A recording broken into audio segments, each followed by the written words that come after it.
in the race for the White House now, both Vice President Harris and former President Trump are focusing on the key swing state of Pennsylvania this weekend as Democrats get set to kick off their convention in Chicago on Monday.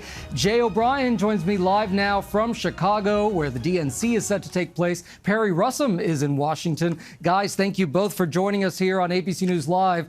Jay, let's start with you. Harris is riding a big wave of momentum to the Democratic DNC there. What will you be watching for as things get underway here?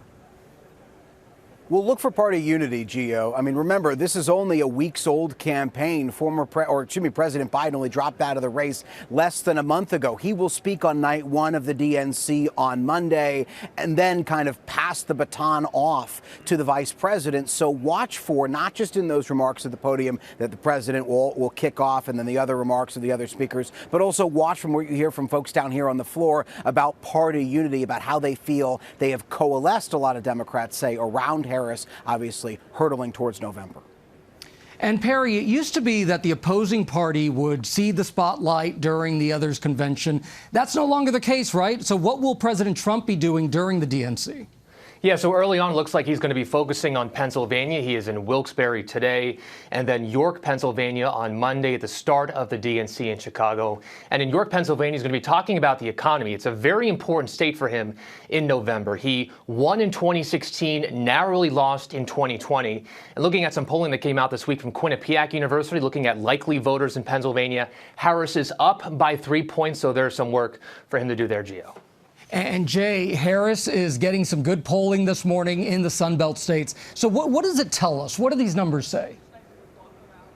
Yeah, this is a new New York Times Siena College poll. It ticks through a number of those Sun Belt states. The three states to keep an eye on out of this are North Carolina, where Harris has a narrow lead over Trump by about 2 points. And then, of course, Arizona, where Harris is up by 5, that new New York Times Siena College poll shows. And then Nevada, where it's got Trump up by a few points. Those leads are largely within the margin of error. It's a sign of how close this race is, but it's also a demonstration of the fact that these are states where there were serious concerns that a Joe Biden candidacy would sag down the ticket and not just lose to Trump potentially in some of those swing states, but also maybe drag down more down ballot races of Congress and Senate, et cetera. There's a very high stakes Senate race playing out in Arizona this cycle, too. And so point being, it's a demonstration of one of the things that Democrats say they really wanted out of a Harris candidacy, which is someone who could inject a new sense of optimism and a new sense of momentum into this party. That's exactly what we're likely to see on display here at the DNC starting Monday.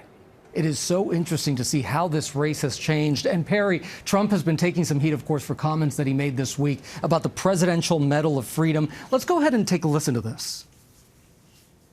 The highest award you can get as a civilian. It's the equivalent of the Congressional Medal of Honor, but civilian version. It's actually much better because everyone gets the Congressional Medal of Honor, that's soldiers.